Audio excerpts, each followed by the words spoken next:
Le cellulaire peut avoir de nombreuses conséquences sur la santé. C'est pourquoi dans ce reportage, nous allons vous présenter les conséquences positives et négatives sur le cellulaire. Pour ou contre le cellulaire?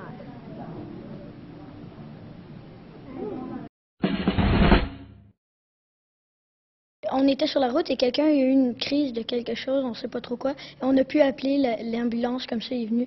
Mais c'est ça, ça peut être vraiment pratique pour sauver des gens et des trucs comme ça. Souvent aussi, il y a des enfants que si leurs parents leur donnent des cellulaires, ils vont beaucoup parler.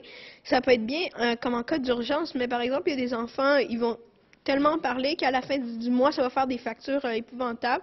Et là, il va falloir sévir et les enfants deviennent accros au cellulaire. Le cellulaire a des choses merveilleuses. Il nous permet de parler, de communiquer avec les gens en tout temps, n'importe où. Mais quand vous êtes avec vos amis, puis vous parlez directement avec eux, puis le cellulaire sonne, ce participant fantôme-là qui vient, est-ce que ça vous dérange? Le téléphone cellulaire pourrait avoir un impact sur la santé. Le téléphone cellulaire, ça produit des micro-ondes, et ces micro-ondes-là pourraient avoir un effet sur le cerveau, tout particulièrement celui des enfants. Donc, en attendant d'avoir des réponses plus définitives, on devrait appliquer le principe de précaution et limiter son utilisation chez les enfants et les adolescents.